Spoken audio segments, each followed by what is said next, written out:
하나님 말씀 마태복음 6장입니다.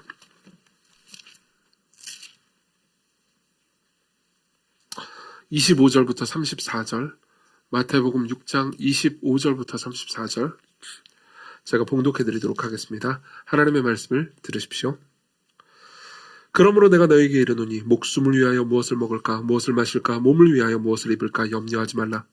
목숨이 음식보다 중하지 아니하며 몸이 의복보다 중하지 아니하냐. 공중의 새를 보라. 심지도 않고 거두지도 않고 창고에 모아들이지도 아니하되 너희 하늘아버지께서 기르시나니 너희는 이것들보다 귀하지 아니하냐. 너희 중에 누가 염려함으로 그 길을 한 자라도 더할 수 있겠느냐. 또 너희가 어찌 의복을 위하여 염려하느냐. 들의 백합화가 어떻게 자라는가 생각하여 보라. 수고도 아니하고 길쌈도 아니하느니라.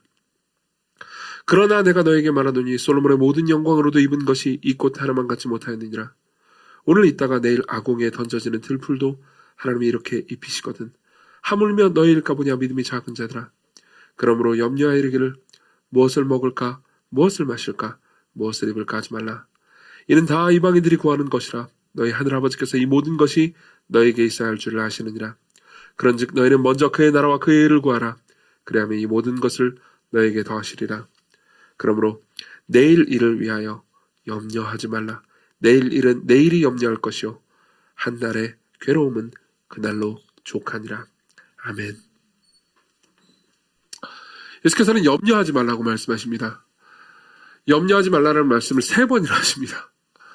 그러면 이제 우리는 이런 말씀을 듣고 나서 이런 생각을 할 수 있습니다. 아, 염려하지 말라. 예수께서 염려하지 말라는 말씀을 이렇게 3번이나 하시는구나. 한편으로는 맞는 말씀이죠. 근데 또 다른 한편으로 이런 생각이 들 수도 있습니다. 아니, 누가 염려하고 싶어서 염려해? 이런 생각이 들 수 있죠. 실제로 제가 들었던 이야기입니다. 어떤 분이 저한테 이렇게 얘기하시더라고요. 아니, 나는 염려하고 싶은 적이 없고 그냥 염려 때문에 힘든데 왜 염려하지 말라고 말씀하시느냐? 이렇게 생각하는 겁니다. 그렇죠. 사실은 우리 중에 누구도 염려를 원하는 사람은 없습니다. 아, 나 오늘 아침에 염려를 2번밖에 안 했네. 앞으로 3번을 더 해야 되겠군. 이런 사람은 없잖아요. 그렇죠? 그렇기 때문에, 그러니까 이상하게 느껴질 수도 있습니다. 염려하지 말라고 말씀하시는 이 내용이요. 근데 또 다른 한편으로 이런 것도 있습니다. 우리 모두는 염려를 원하지 않는다고 말하지만, 실제로 우리는 염려를 끌어안고 살기도 합니다. 그렇죠? 네, 염려하지 말라고 얘기를 해도, 염려를 좋아하는 것 같이 염려를 끌어안고 있습니다. 무슨 말이냐면, 우리는 염려를 버리지도 못하고요. 그렇다고 염려를 좋아하지도 않습니다. 왜 그럴까요? 염려에는 독특한 특성들이 있기 때문입니다. 그리고 이 염려 안에는 굉장히 여러 가지 심리적 작용들이 있기 때문입니다. 그래서 저는 이제 이런 식으로 본문을 통해서 여러분들에게 말씀을 전하겠습니다. 첫 번째로는요, 염려의 특성이 무엇인지 2가지 정도를 말씀드리겠습니다. 염려의 특성, 염려가 가지고 있는 독특한 특징 2가지가 있습니다. 그리고 염려를 어떻게 대처해야 되는지 예수께서 이제 여러 가지 말씀들을 하시거든요. 여러 가지 말씀들이 좀 이렇게 산발적으로 있기 때문에 우리가 좀 정리가 필요합니다. 그래서 예수께서 하시는 이 염려를 어떻게 대처해야 되는지 3가지를 정리를 해서 말씀드리겠습니다.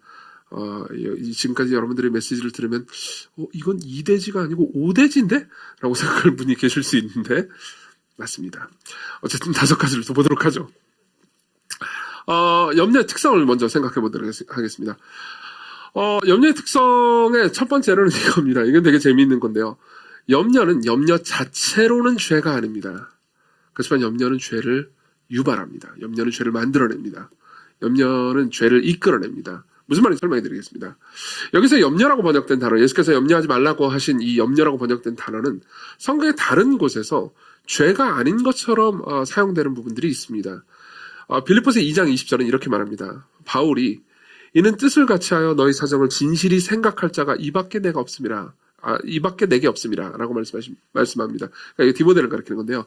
디모데는 너희들을 진실이 생각한다 이렇게 이야기를 하는 거죠. 근데 여기서 생각하다라고 번역된 단어가 예수께서 염려하다라고 번역한 단어이 다 같은 단어입니다. 그러니까 너희들을 진실이 염려한다 디모데는.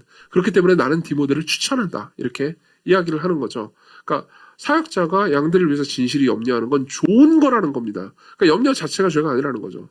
게다가 고린도전서 12장 25절은 이렇게 이야기하기도 합니다.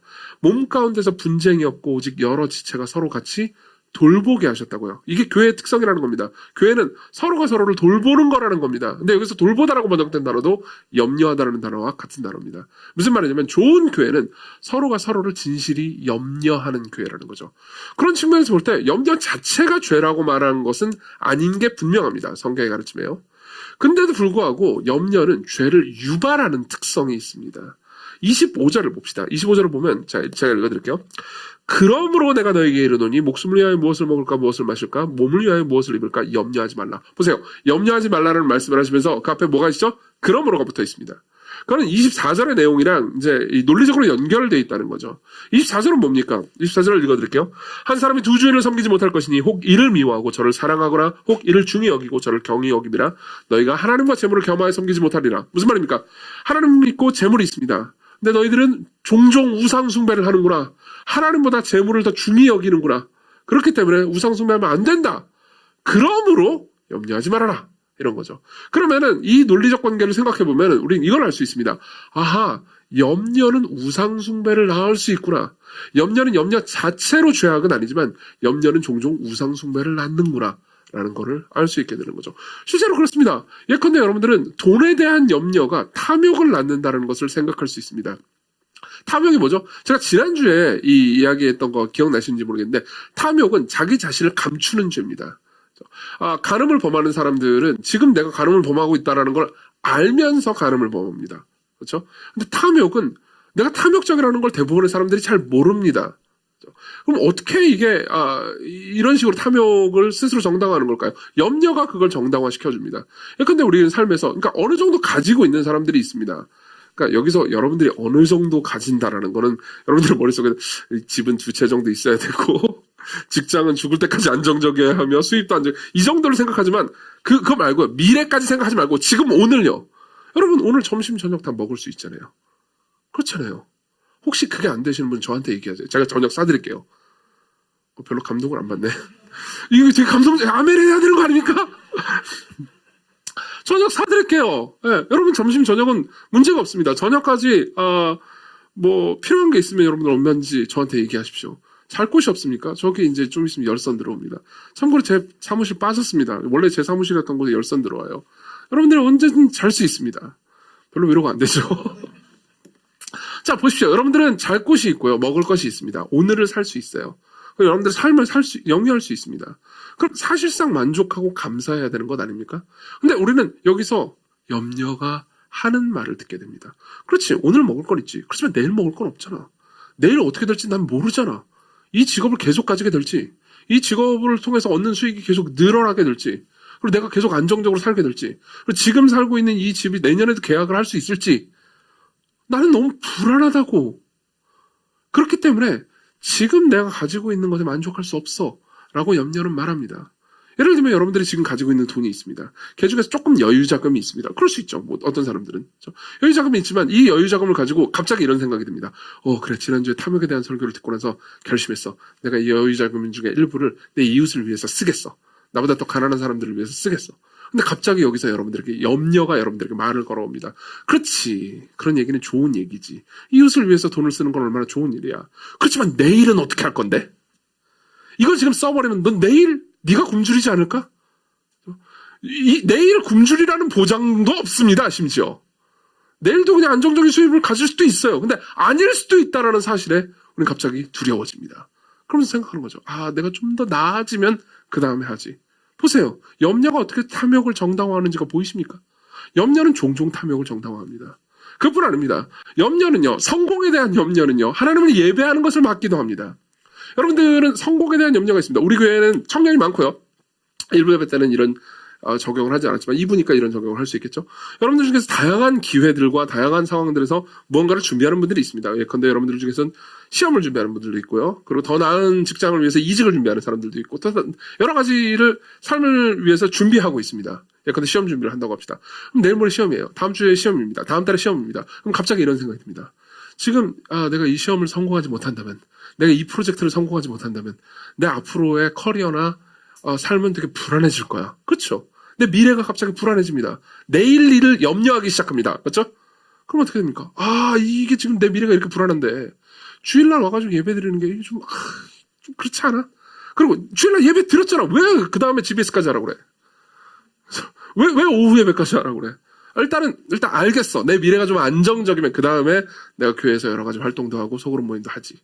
보세요.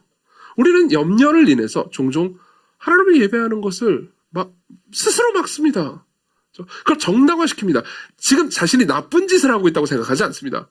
내가 하나님을 예배하지 않고 무시하겠다는 게 아니야. 지금 당장 내 앞에 벌어지고 있는 일을 지금 이걸 좀 생각해야 될 거 아니야. 미래를 대비해야 될 거 아니야. 라고 말하는 거죠. 이게 염려가 하는 일입니다. 안 그렇습니까?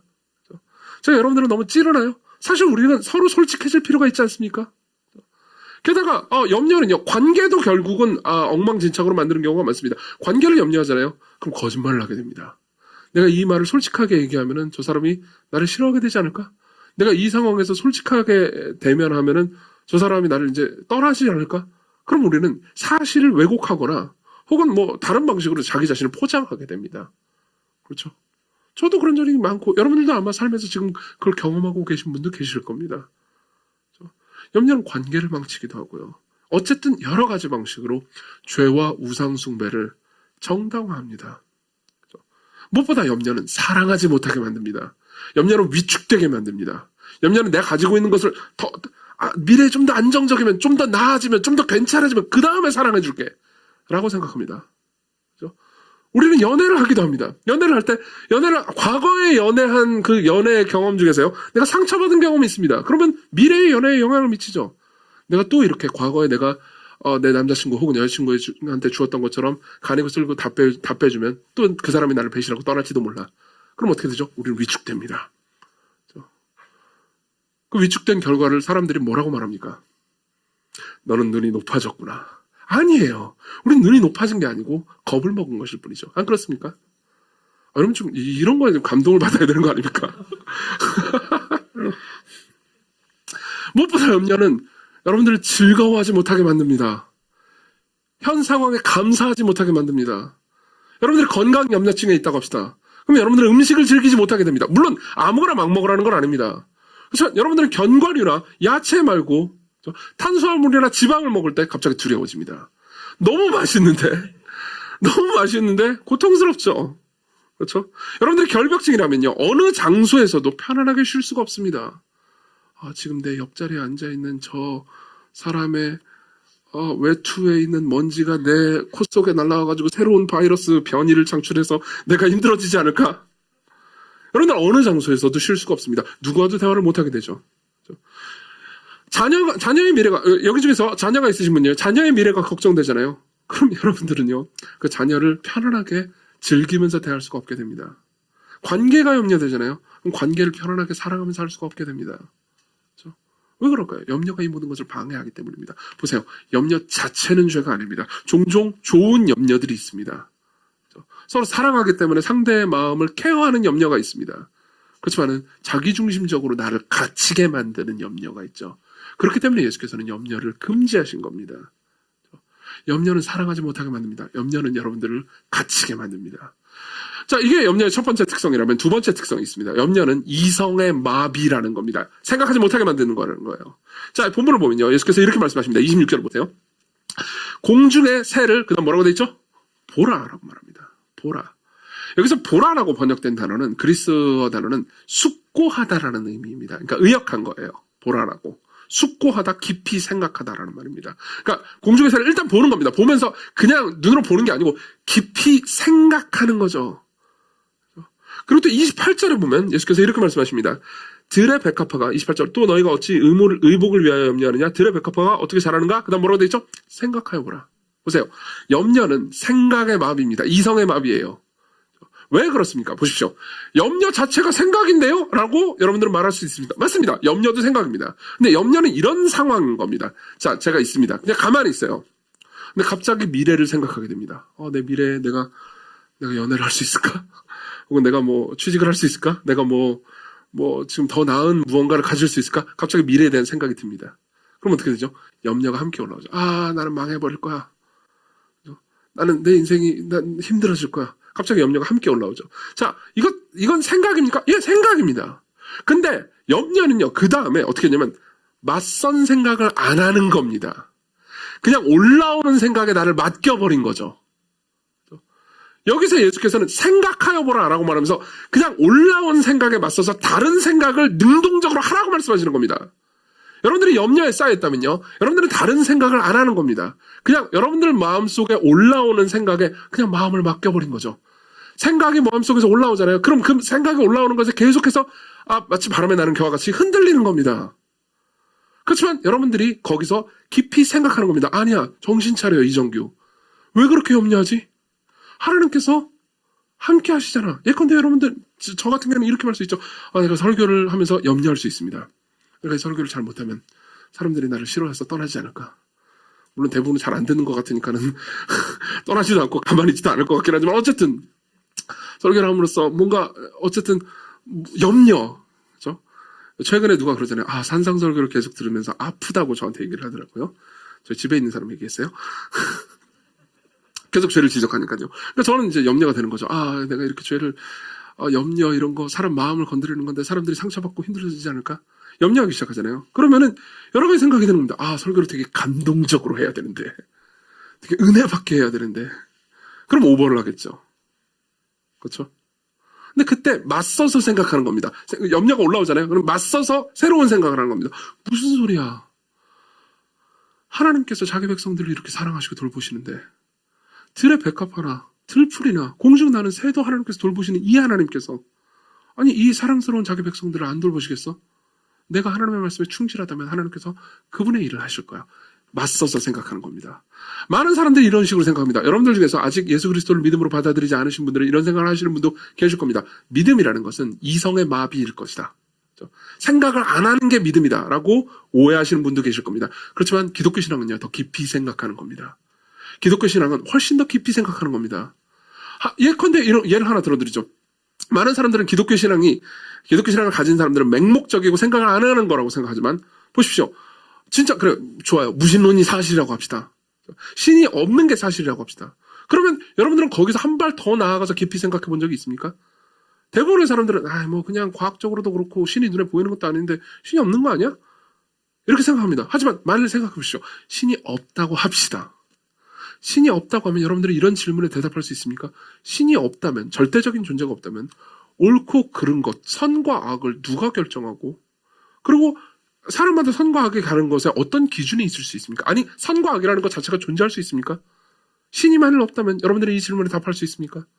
혹은 신이 없다고 합시다. 그러면 이 세상에 살면서 너무너무 고통스럽고 너무너무 괴로운 삶을 그럼에도 불구하고 착하게 산 사람들이 있습니다.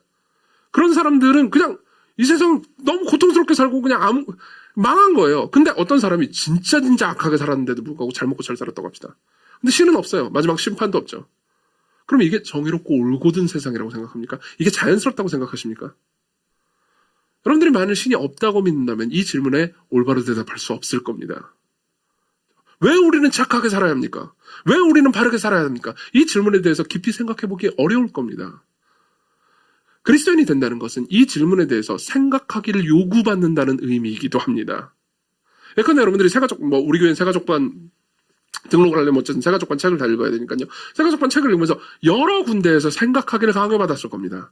그리고 나는 이런 생각을 해본 적이 없는데 생각해보니까 이게 이렇네? 라는 생각을 여러 번 하셨겠죠. 보십시오. 믿음은요, 이성을 초월하는 것이지만 반지성적인 거나 반이성적인 게 아닙니다. 믿음은 이성 위에 있습니다. 하지만 이성의 뒷받침을 받습니다. 바꿔서 말해보자면 이렇습니다. 왜 우리는 염려합니까? 우리는 더 깊이 생각하지 않기 때문입니다. 우리는 하나님께서 우리에게 말씀하신 것이 어떤 것인지, 하나님이 어떤 분이신지, 하나님께서 지금 우리를 위해서 무슨 일을 하고 있는지에 대해서 깊이 생각하지 않습니다. 그렇기 때문에 올라오는 생각에 흔들려버리는 거죠.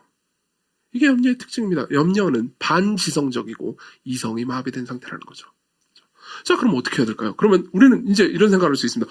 그러면 어떤 대항 생각을 해야 하는 겁니까?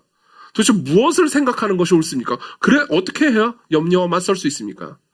예수께서는 세 가지를 말씀하십니다. 염려에 대해서 어떻게 대처해야 되는지 세 가지를 말씀하십니다. 첫 번째로는요, 하나님께서 이 모든 것을 다스리시고 통치하신다는 거죠. 하나님께서 모든 것을 다스리시고 통치하신다는 겁니다. 자, 26절부터 보죠. 26절 읽어드리겠습니다. 공중의 새를 보라, 심지도 않고 거두지도 않고 창고에 모아들이지도 아니하되 너희 하늘 아버지께서 기르시나니 너희는 이것들보다 귀하지 아니하느냐.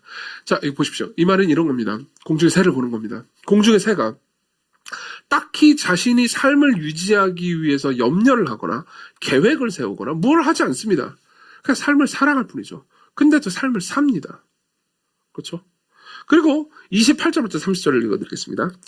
또 너희가 어찌 의복을 위하여 염려하느냐? 들의 백합화가 어떻게 자라는가 생각하여보라. 수고도 아니하고 길쌈도 아니하느니라.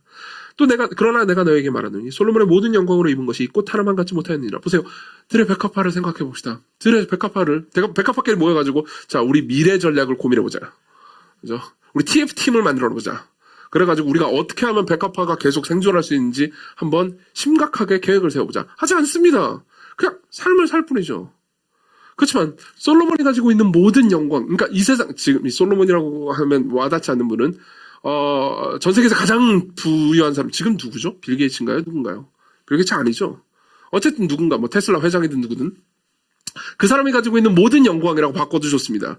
그 모든 영광이요 가지고 있는 거라도 백합화 하나를 만들어낼 수 없습니다. 안 그래요?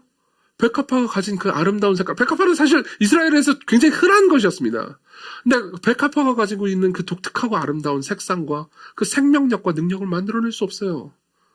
근데 하나님은 하십니다. 하나님께서는 생명을 만들어내시고 유지합니다. 백합화가 따로 TF팀을 만들지 않았어도요. 백합화가 아무것도 염려하지 않았어도 하나님께서는 그 모든 것들을 해내고 계십니다. 30절. 그러나 30절 오늘 있다가 내일 아궁에 던져지는 들풀도 하나님께서 이렇게 입히시거든. 하물며 너희일까 보냐 믿음이 작은 자들아. 보세요.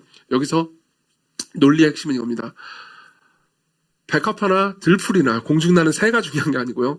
공중나는 새든 백합화든 들풀이든 하나님께서 먹이신다. 근데 하물며 너희들을 안 먹이시겠느냐. 생각을 해봐라. 하나님께서 이 모든 생명들의 주관자가 되시고 이 생명들을 만드셨을 뿐만 아니라 생명들을 유지하고 계신다. 그럼 하물며 너희들을 유지하지 않으시겠느냐. 이렇게 말씀하시는 거죠. 이게 한편입니다. 근데 또 다른 한편은 이렇게 말씀하시기도 합니다. 27절 너희 중에 누가 염려함으로 그 키를 한 자라도 더 할 수 있겠느냐. 어떻게 염려함으로 키를 한 자, 여기서 키라고 번역된 단어는 아마도 생명을 가리키는 것 같습니다. 왜냐하면은 여러분들이 이 성경이 각주를 가지고 있는 성경을 가지고 있다면은 여기 키 앞에 이가 있고 밑에 보면 목숨을이라고 돼 있는 걸 알 겁니다. 왜냐하면 여기서 키라고 번역된 헬라어 단어는 목숨이라고 번역할 수도 있기 때문입니다. 그리고 목숨이 맞는 것 같습니다. 왜냐하면은 여기서 키를 한 자라고 돼 있잖아요. 한 자가 48cm 정도거든요. 여러분들 중에서 혹시 내 키가 앞으로 48cm는 더 커야 될 것 같은데 염려하는 분 계세요? 없잖아요. 그렇죠? 그렇기 때문에 그러니까 목숨을 위해서 염려하는 사람을 가리키는 거죠. 그럼 두 개의 이야기를 합치자면 이런 메시지가 됩니다. 하나님께서는 아주 사소한 것에 생명을 유지하는 것을 다 돌보고 계신다. 걔들이 염려하지 않아도 공중나는 새든 들의 백합화든 들풀이든.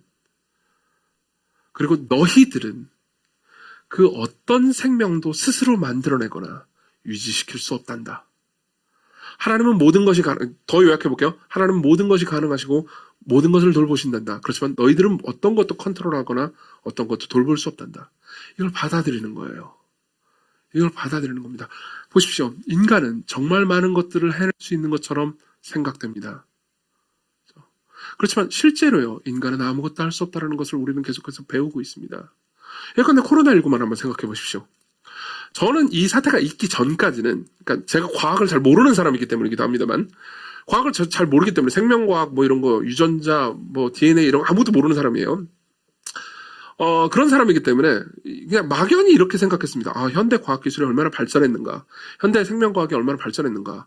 그러니까 백신이나 뭐 약이나 이런 것들이 굉장히 많이 발전했으니까 인류는 어느 정도 질병이나 바이러스 같은 건 정복했겠거니라고 생각했습니다.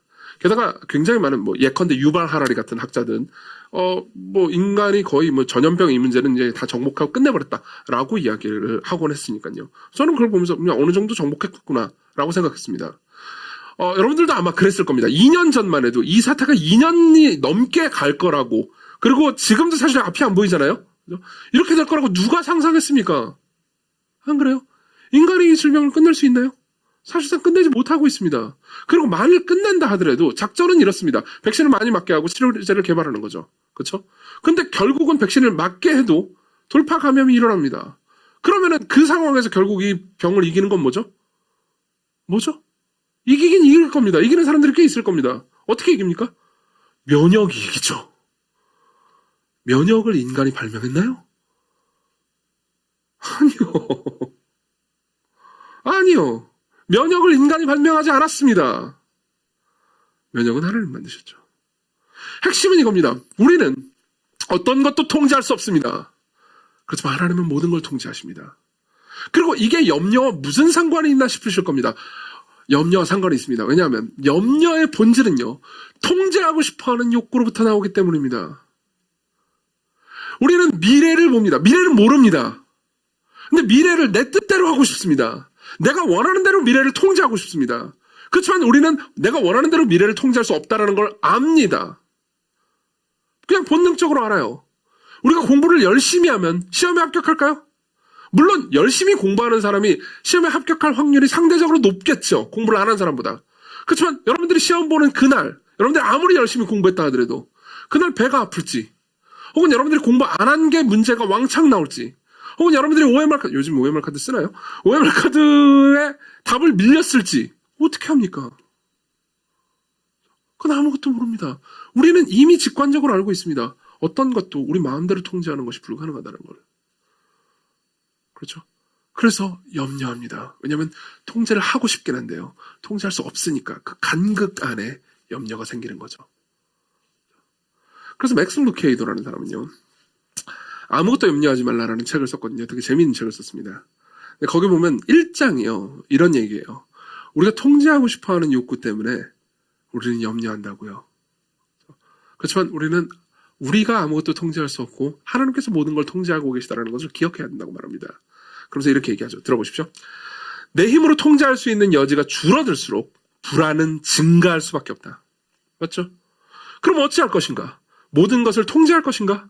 낙하산 없이는 비행기를 타지 말라. 식당에 갈 때는 늘 깨끗한 그릇을 가지고 다녀라. 집 밖에 나갈 때는 반드시 방독면을 착용해라. 상처받을 수 있으니 사랑 따위는 꿈도 꾸지 말라. 모든 위험 요소를 통제함으로써 불안에 맞서라. 그렇게만 할 수 있다면 말이다. 그렇게 할 수 있다면 말이다. 그렇게 할 수 없죠. 계속 읽어드릴게요. 그러나 확신은 잔인한 사기꾼이다. 무슨 말입니까? 내가 통제해냈어. 내가 공부를 이만큼 했으니까 합격할 거야.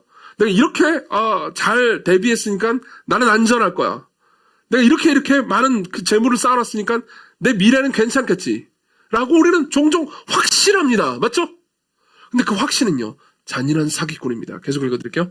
수백만 달러의 부를 축적한 사람도 경제 위기로 인해 하루아침에 빈털터리가 될 수 있고, 견과류와 채소만 섭취하는 건강 염려증 환자도 암에 걸릴 수 있다. 맞아요.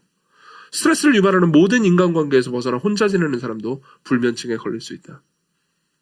그리고 제가 제일 좋아하는 문장이죠. 우리는 확실한 무언가를 원하지만 유일하게 확실한 것은 그 무엇도 확실하지 않다는 사실이다. 우리는 확실한 무언가를 원하지만 유일하게 확실한 것은 그 무엇도 확실하지 않다는 겁니다. 근데 제가 여기서 하나만 더 붙이고 싶습니다. 한 문장을 더 붙이고 싶어요. 그럼에도 불구하고 유일하게 확신할 수 있는 게 하나가 있는데요. 그건 하나님께서 모든 걸 통치하고 계시다는 사실이라는 거죠. 제 얘기를 조금 해드리겠습니다.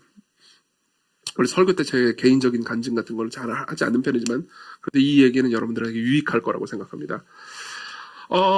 제가 이제 이 회사를 다니다가 이제 그만두고 이제 다른 회사를 취직하기 위해서 백수 생활을 할 때가 좀 있었습니다. 좀 표현이 좀 어감이 그렇네요. 취직 준비생이라고 합시다. 취준을 하고 있을 때가 있었습니다. 취준을 하고 있는데요.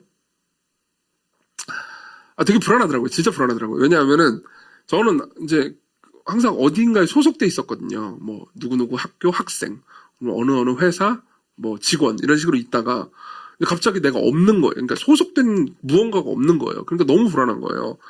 그래가지고 진짜 평상시 같았으면 부러워하지 않았을, 뭐 예컨대 어느 편의점이나 뭐 이런 데서 알바를 하고 그러면 그래도 부럽더라고요. 저 사람은 최소한 소속된 곳이 있으니까. 그래가지고 진짜 알바를 잠깐 하기도 했는데, 뭐 그렇다고 그래가지고 불안이 사라지진 않았었습니다.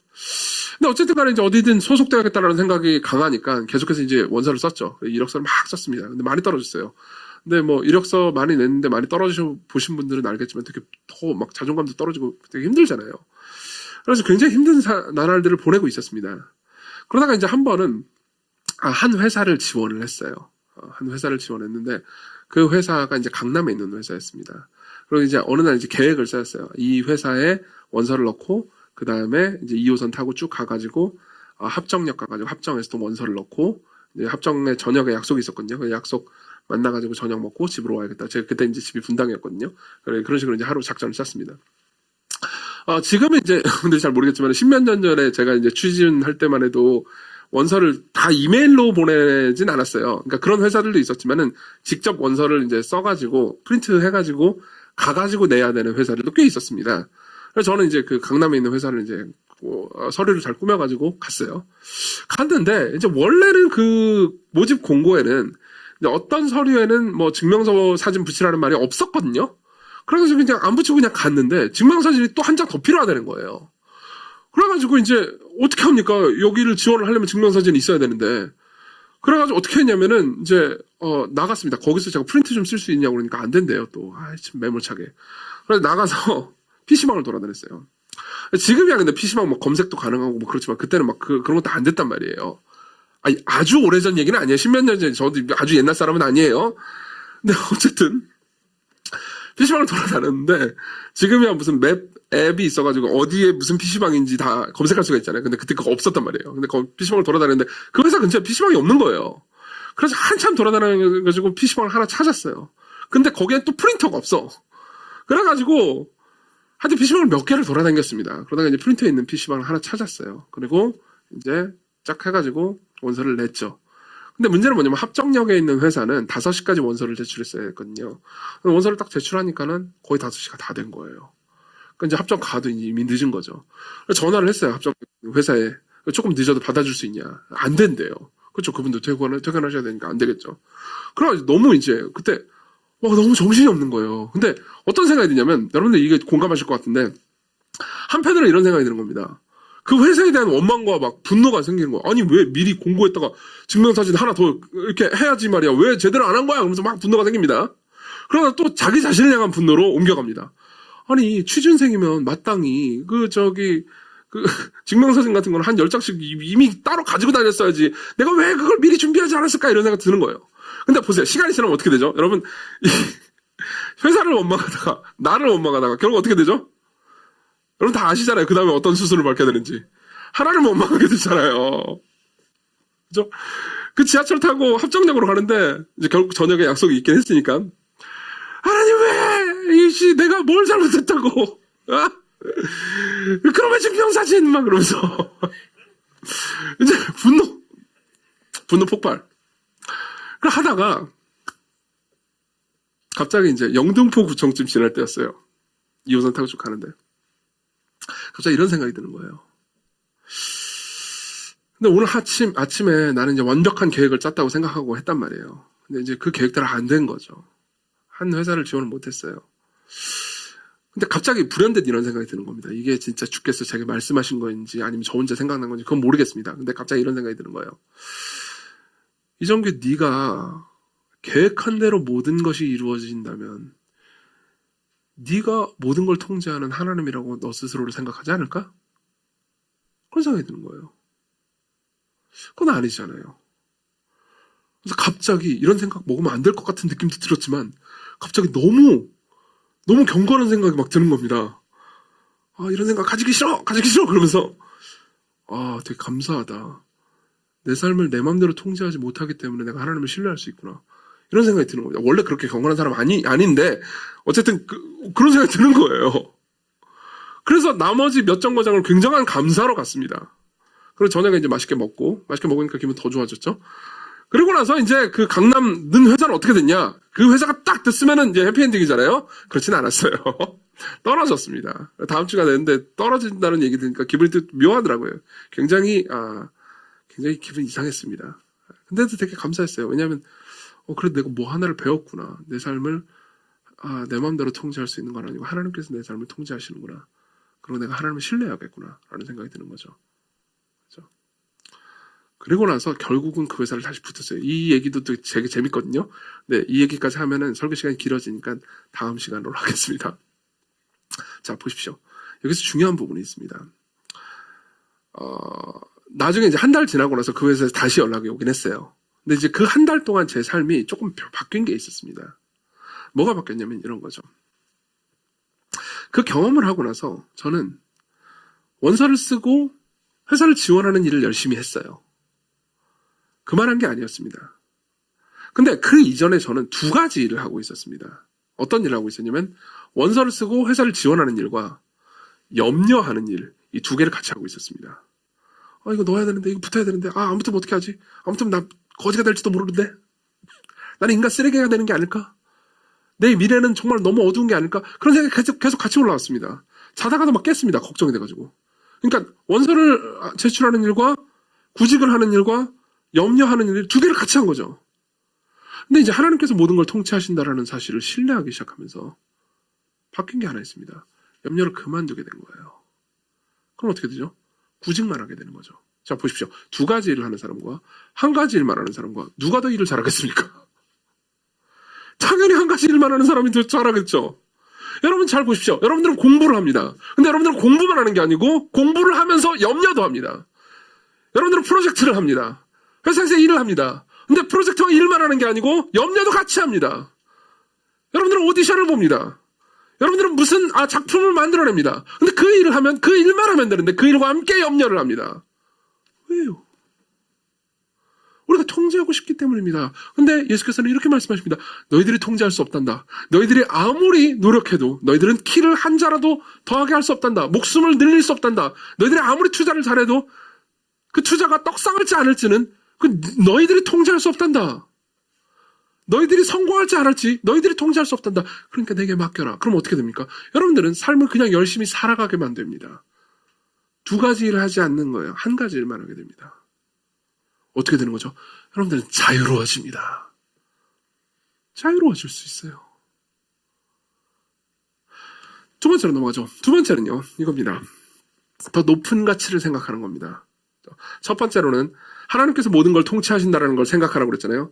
두 번째 생각할 거리는요, 더 높은 가치를 생각하는 겁니다. 이건 길게 얘기하지 않을 겁니다. 33절 봅시다. 33절 제가 읽어드리겠습니다. 유명한 구절이죠. 그런즉 너희는 먼저 그의 나라와 그의 일을 구하라. 그리하면 이 모든 것을 너에게 더하시리라. 보세요. 염려의 가장 중요한 것 중에 하나는 이겁니다. 염려를 할 때 여러분들은 분명히 그런 게 있을 겁니다. 지금 생각해도 내가 염려하는 것들이 좀 약간 하찮다고 느끼는 것을 염려하는 분들이 분명히 계실 겁니다. 맞죠? 그리고 지금 내가 염려하고 있는 이 모든 게 진짜 내 삶을 막 쥐고 흔들긴 하지만 5년만 지나도 내가 왜 그런 것 때문에 염려했지? 라고 후회할 만한 염려들이 분명히 있을 겁니다. 맞죠? 그걸 막는 방법은요, 더 높은 가치를 생각하는 겁니다. 하나님 나라를 생각하는 거죠. 하나님 나라를 생각하는 거죠. 그리고 더 높은 가치를 생각할 때 여러분들은 내가 왜 그런 것 때문에 그렇게 내 마음이 쥐고 흔들고 고통을 당했지? 라는 생각을 자연스럽게 하게 될 겁니다.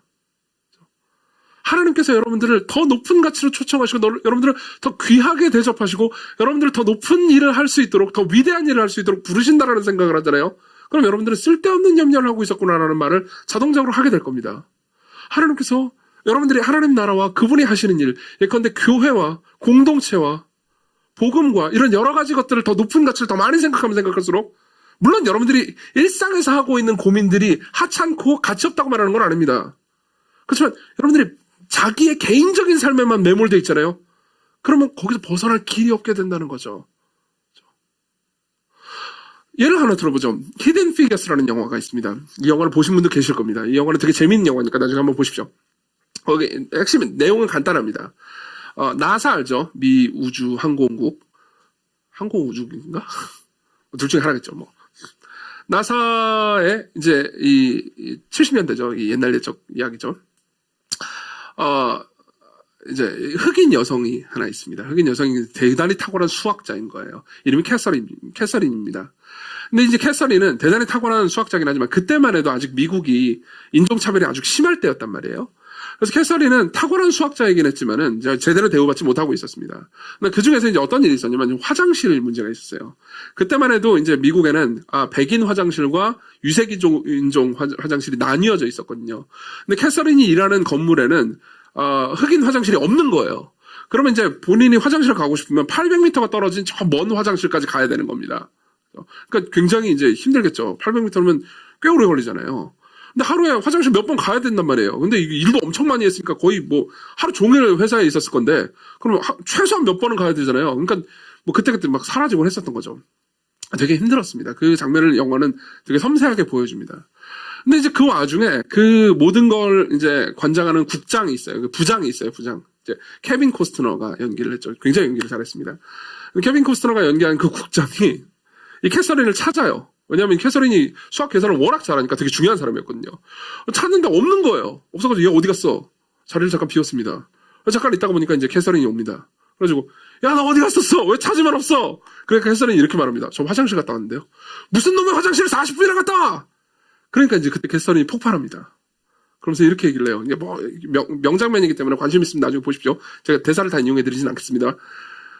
뭐 당신 화장실이 흑인 화장실이 어디 있는지 알긴 아니냐 이런 내용이에요. 뭐 당연히 부장은 몰랐죠. 본인은 백인이니까 신경 안 썼으니까요.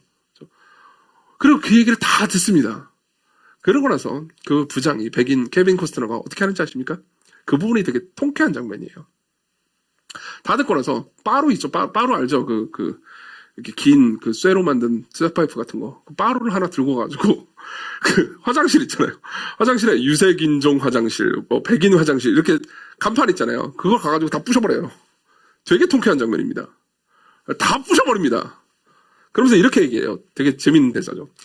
이제 유색인종 화장실도 없고 백인 화장실도 없어. 나사에서는 모두가 다 똑같은 색깔 소변을 본다. 이렇게 얘기를 합니다. 재밌지 않습니까? 그러니까 보세요. 그 부장 입장에서는 어떤 생각이 듭니까? 보세요.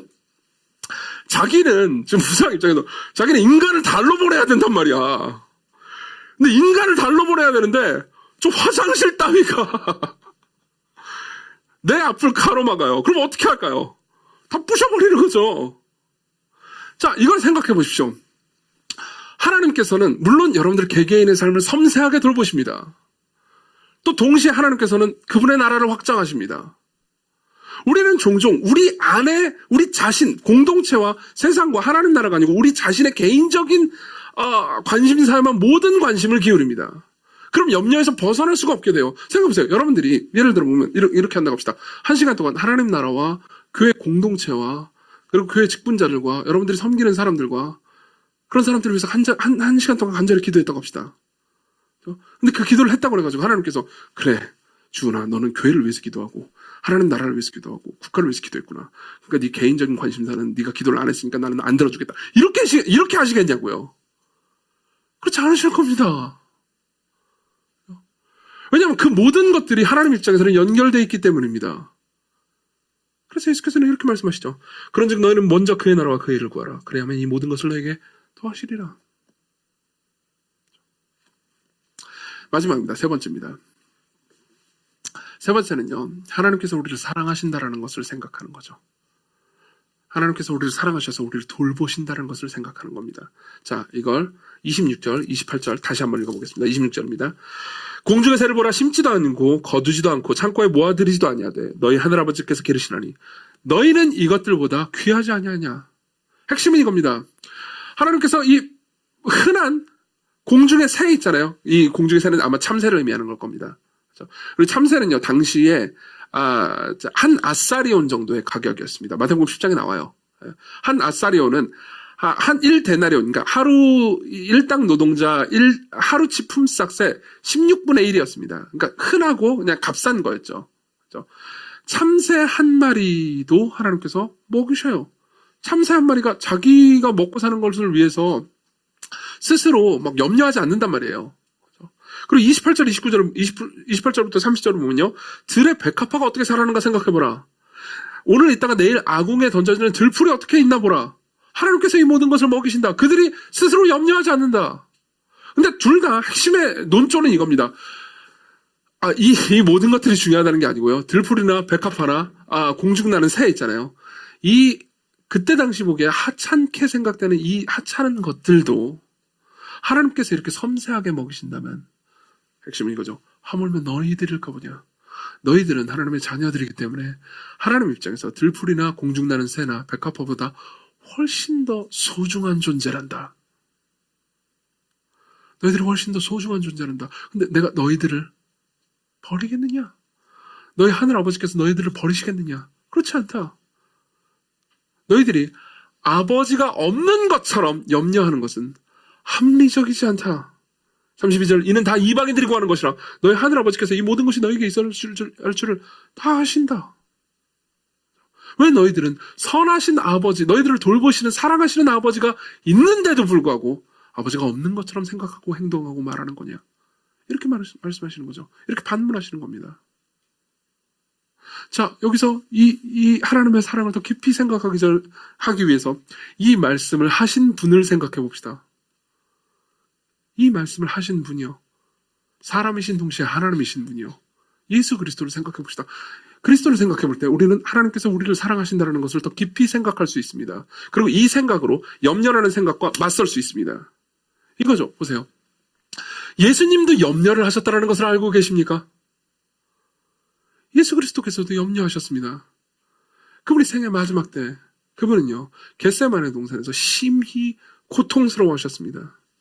마태복음 26장 38절 이 말씀하시되 내 마음이 매우 고민하여 죽게 되었으니 너는 여기 머물러 나와 함께 깨어있으라. 그분이 심히 염려하셨습니다. 왜 염려하셨을까요? 보세요. 그분도요. 미래는 인성 안에서 그분은 하나님이시지만 모든 것을 아시는 분이시긴 하지만 그렇죠? 그분은 또한 사람이셨기 때문에 사람으로서 예수님은요. 인성 안에서 자신이 죽고 나서 부활할 것을 성경을 통해서 믿으셨어야만 했습니다. 구약 성경을 읽고요. 그분은 믿으셨어야만 했습니다. 성부 하나님께서 자신을 다시 살리실 것을요. 자신이 죽을 것도 아셨고 자신이 성부 하나님께 진노와 저주를 받고 버림받을 것도 아셨지만 자신이 죽고 나서 부활할 것 역시 성경을 통해서 하신 겁니다. 다시 말하면 그분은 신앙을 가진 신자셨다는 거죠. 그래서 마크 존스라는 신학자는요. 이렇게까지 얘기합니다. 예수 그리스도는 일찍이 없었던 가장 훌륭한 신자셨다고요. 그분 역시 하나님께서 자신을 부활시키실 것을 믿으셨어야만 했습니다. 다시 말하면 미래에 자신이 닥칠 고통 있잖아요. 그리고 그 고통 너머의 부활과 영광을 믿음으로 받아들이셨어야만 했다는 거죠. 그래서 그분은 염려하십니다. 근데 제가 아까 이렇게 말씀드렸잖아요. 염려 자체가 죄는 아니라고요. 염려 자체가 죄는 아닙니다. 염려가 올라왔습니다. 그리고 염려가 죄를 유발하죠. 그렇지만 예수께서는 염려 가운데 염려의 자신을 맡기시지 않습니다. 예수께서 모든 상황을 예수님께서 통제하시려고 했다면 염려의 자신을 맡기셨을 겁니다. 그렇지만 예수께서는 이렇게 말씀하십니다. 내 아버지여 만일 할만하시거든 이 잔을 내게서 지나가게 없어서. 무슨 말입니까? 아버지 나는 이 상황을 통제하고 싶습니다. 나는 십자가로 가고 싶지 않습니다. 나는 이 진노의 잔을 마시고 싶지 않습니다. 내가 통제하기를 원합니다. 우리 모두 그런 생각이 들잖아요. 우리 모두 똑같은 생각을 합니다. 우리가 통제하고 싶어요. 우리가 원하는 대로 되기를 원합니다. 그렇지만 예수께서는 그 다음 문장을 말씀하십니다. 그러나 나의 원대로 마시옵고 아버지의 원대로 없어서. 내가 통제하고 싶지만 내가 통제하기를 원치 않습니다. 아버지가 통제하는 미래에 나를 맡기고 싶습니다. 그렇게 그분은 염려와 맞서셨습니다. 그러나 여러분, 예수 그리스도와 우리가 다른 점이 있습니다. 예수님과 우리가 다른 점이 두 가지가 있습니다. 하나는 뭔지 아십니까? 우리는 내가 모든 걸 통제하고 싶습니다. 그렇지만 내가 모든 걸 통제할 수 있는 능력 자체가 없잖아요. 예수께서는 그분이 진짜 모든 걸 통제하고 싶으셨다면 그분은 모든 걸 통제하실 수 있었습니다. 아버지요, 이 잔을 내게서 옮겨 주십시오. 이게 내 뜻입니다. 그리고 나는 이렇게 결정했습니다. 이제 곧 있으면 나는 천사를 부를 겁니다. 그리고 나를 잡아서 죽이려고 하는 모든 놈들을 다 쓸어버리겠습니다. 그리고 모든 인간은 지옥에 갈 겁니다. 끝입니다. 그분은 그렇게 말씀하실 수 있었습니다. 그렇게 모든 걸 통제하실 수 있었습니다. 그렇지만 그분은 그렇게 하지 않으셨습니다. 우리는 할 수 없어서 그냥 염려하고 통제하지 못할 뿐이지만 그분은 할 수 있음에도 불구하고 통제하지 않으신 거죠. 이게 하나 다른 점입니다. 또 하나 다른 점이 뭔지 아십니까? 또 하나 다른 점이 이겁니다. 여러분, 예수 그리스도는요.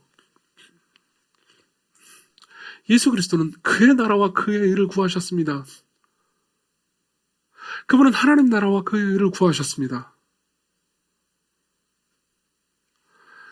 그렇지만 그리스도께서는 이 모든 것들을 다 받지 못하셨습니다. 먼저 그의 나라와 그의 의를 구하라. 그러면 이 모든 것을 너에게 더하시리라. 그렇지만 예수님은 이 모든 것을 받지 못하셨습니다. 그분은 성부 하나님 앞에서 성부 하나님께 들풀과 공중나는 새와 백합화보다도 못한 취급을 받으셨습니다.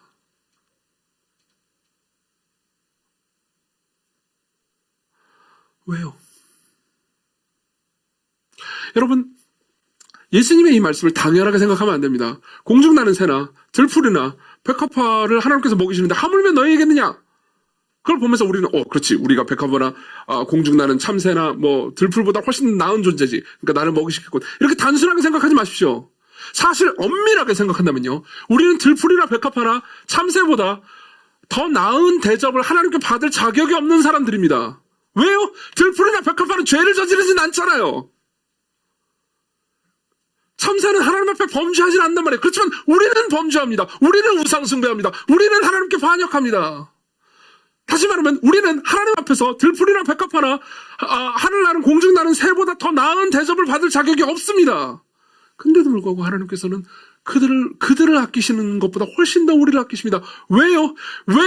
예수 그리스도께서 공중나는 새와 들풀과 백합화보다도 못한 취급을 받으셨기 때문입니다. 그분이 만물의 찢기같이 되셨습니다. 오늘 오직 하나님 아버지의 뜻을 신실하게 따르시고 순종하신 바로 그분이 그 하나님께 버림받으셨습니다. 여러분들을 예수 그리스도, 하나님의 영원한 아들이신 예수 그리스도만큼 사랑하고 여러분들을 돌보시기 위해서요. 자, 이것을 기억하십시오. 이것을 생각하십시오. 이 생각으로 염려와 맞서십시오. 염려는 마치 이런 것과 같습니다. 아버지, 당신은 당신의 가장 큰 보물, 당신의 가장 귀한 존재를 나를 위해서 죽이시고 주셨지만 내 미래는 안 돌보실 겁니다. 라고 말하는 것과 똑같습니다. 이게 염려의 본질이에요. 물론 누구도 우리 중 누구도 명시적으로 이렇게 말하진 않지만 우리 마음속 깊은 곳에서 성부 하나님의 신실한 사랑을 안 믿고 있는 겁니다. 여러분, 그리스도를 주신 그분을 보십시오. 그분이 여러분들의 아버지십니다. 그분이 여러분들을 사랑하십니다. 그분이 여러분들을 참으로 귀하게 여기십니다.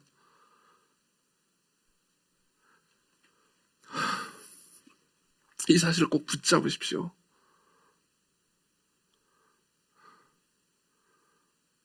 그리고 그분을 찬양하십시오. 하나님, 내가 나를 통제하는 것이 아니고 나를 사랑하시는 당신이 나를 통제하신다는 사실에 기뻐하게 하소서. 그리스도께로 오십시오. 기도합시다.